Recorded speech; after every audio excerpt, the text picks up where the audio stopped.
this is a win. We take out about 50% of the saviors that storm Hilltop, but I don't think it's a win for Maggie either way, because Maggie really had her eye on the Negan prize, and that hasn't been attained by the end of this battle tonight. So we march on.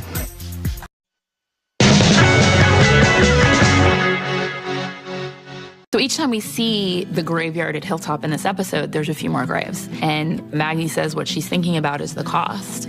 And you see what this community has lost and what they've all lost. And then on top of that, you have Rick there.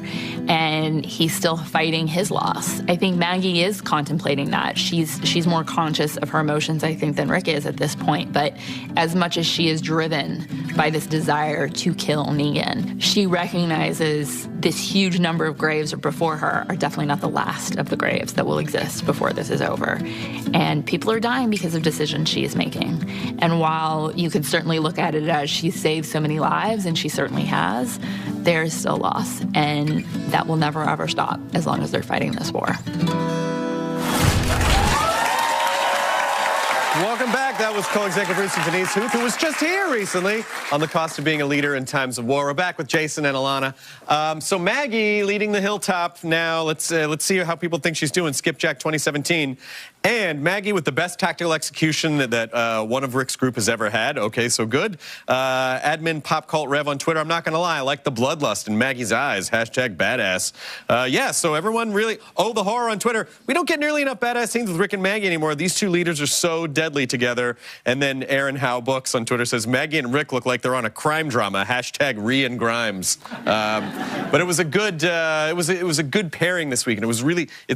I'm so interested to see what's happening with Maggie, because it seems like she's about an inch away from turning into a super dark character.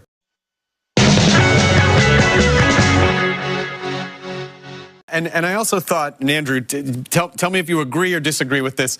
I felt like we were watching a moment where Maggie could have become the governor, or Maggie could have gone down the path of embracing humanity. And I really thought, like, oh, she's going to become. This is how the governor became the governor. Right. You know, absolutely. There was that look in her eye that you had never seen before, and it was sort of jarring to see Maggie like that. You know, and I was, as you know, having watched the show from the beginning, you always sort of the moral compass that she has, and you know which way she's going to go. But in that scene, I was like, oh my God, what's going to happen here?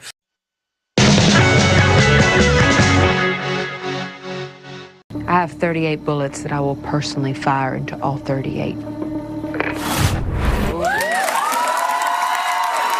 I mean, that's an incredible coincidence. She has 38 bullets. What do you think of it? Wow. I think, first of all, Simon's a bad seed. I think he's sadistic and in a way that even I don't see in Negan, because Negan always has a twinkle in his eye. Simon don't have a twinkle, so that bothers me.